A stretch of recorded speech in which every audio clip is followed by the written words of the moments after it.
الحمدللہ رب العالمین والصلاة والسلام علی سید الانبیاء والمرسلین اما بعد فاعوذ باللہ من الشیطان الرجیم بسم اللہ الرحمن الرحیم۔ معزز ناظرین کرام، آج اللہ تبارک و تعالیٰ کا بڑا کرم، بڑا فضل اور اس کی رحمتوں کے ذریعے اللہ تبارک و تعالیٰ نے ہمیں پھر ایک مرتبہ 27 رمضان المبارک کی جو 27ویں شب ہے اس کو دیکھنے کا موقع عطا فرمایا ہے۔ اللہ تبارک و تعالیٰ کا بڑا کرم اور اس کا فضل ہے کہ اس نے ہمیں یہ پاکیزہ رات عطا فرمائی ہے۔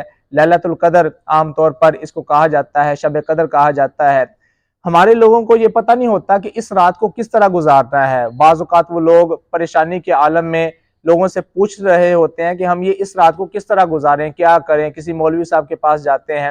تو آج یہ ویڈیو بنانے کا مقصد یہی ہے کہ ہمیں پتہ چل سکے کہ اس رات کو مغرب سے جیسے یہ رات سٹارٹ ہوگی صبح فجر تک ہم نے اس کو کس طرح گزارنا ہے، کس طریقے سے مینج کرنا ہے۔ تو یہ آج کی اس ویڈیو کے اندر یہی بیان کیا جائے گا کہ ہم نے رات کو کس طرح گزارنا ہے۔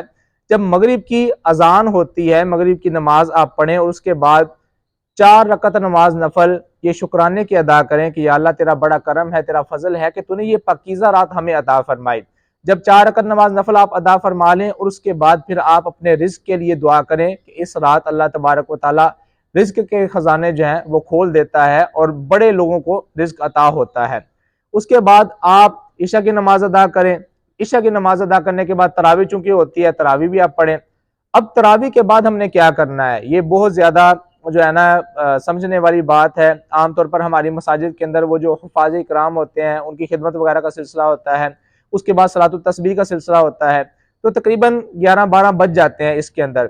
اس کے بعد جو 1، 2، 3 اور یہ 4، یہ جو 4 گھنٹے ہیں ان کے اندر ہم نے سحری بھی کرنی ہوتی ہے، اور ان کے اندر 3 جو گھنٹے ہیں 1 سے لے کر 3 تک جو گھنٹے ہیں یہ اتنے امپورٹنٹ ہیں ہمارے لیے کہ اس کے اندر ہم اللہ تبارک و تعالیٰ کو سکون کے ساتھ راضی کر سکتے ہیں۔ کس طریقے سے راضی کر سکتے ہیں؟ سب سے پہلے ہم نے اس طرح کرنا ہے کہ سب سے پہلے ہم نے نوافل پڑھنے شروع کرنے ہیں۔ نوافل کی کثرت کرنی ہے، کم از کم آپ 20 رکعت نماز نفل ادا کریں، ایک سلام کے ساتھ 2 نفل ادا کریں، اور ہر رکعت کے اندر آپ جب سورہ فاتحہ پڑھتے ہیں تو پہلی رکعت کے اندر 2 مرتبہ کل شریف پڑھیں، اور جو دوسری والی رکعت ہے اس کے اندر 1 مرتبہ کل شریف پڑھیں۔ نبی پاک علیہ الصلوۃ والسلام آپ کی حدیث مبارکہ کا مفہوم ہے کہ جو شخص 3 مرتبہ سورہ اخلاص پڑھتا ہے تو اس کو 1 قرآن پاک مکمل کرنے کا ثواب حاصل ہوتا ہے۔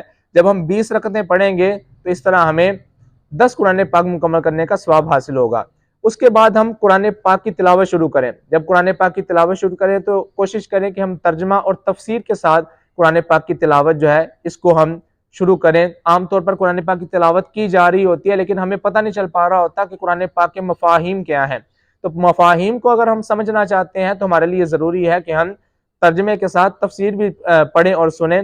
اور آج کل جو آسان تفاسیر ہیں ان میں سے ایک بہت ہی اہم اور بہت ہی پبلکلی جو تفسیر ہے اس کا نام ہے صراط الجنان۔ یہ عام نیٹ سے بھی ڈاؤن لوڈ ہو جاتی ہے، اپلیکیشن کی صورت میں بھی موجود ہے، پلے اسٹور کے اوپر، ایپ اسٹور کے اوپر آپ ڈاؤن لوڈ کر سکتے ہیں۔ اس کے بعد جب دیکھیں کہ ساری کو 20-25 منٹ رہتے ہیں، 1 گھنٹہ ہم نے نوافل پڑھ لیے، 1 گھنٹہ ہم نے قرآن پاک کی تلاوت کر لی، اس کے بعد جب ہمارے پاس جتنا بھی وقت ہے تو وہ ہم اللہ تبارک و تعالیٰ کی بارگاہ کے اندر دعا کرتے ہوئے گزاریں، روتے ہوئے گزاریں۔ جب قرآن پاک کی تلاوت کریں تو ہمارے آنسو گریں، ہم روئیں، اللہ تعالیٰ سے معافی مانگیں، پکی توبہ کریں ان گناہوں سے کہ جو گناہ روزمرہ زندگی کے اندر ہم سے ہوتے ہیں۔ اور جب فجر کی نماز کا وقت آئے، فجر کی نماز باجماعت محلے کی جو مسجد ہے اس کے اندر ادا کریں، اور اس کے بعد آپ نے سونا نہیں ہے۔ عام طور پر لوگ سو جاتے ہیں رمضان شریف کے اندر، لیکن آپ نے نہیں سونا۔ آپ نے اس طرح کرنا ہے کہ فجر کی نماز ادا کرنے کے بعد آپ نے اشراق و چاشت کی نماز بھی ادا کرنی ہے۔ اشراق و چاشت کی نماز ادا کر کے پھر آپ آرام فرمائیں۔ امید ہے کہ انشاءاللہ اس رات کی برکتیں اور رحمتیں ہمیں ضرور ملیں گی۔ اللہ تبارک و تعالی ہمیں ان باتوں پر عمل پیرا ہونے کی توفیق عطا فرمائے۔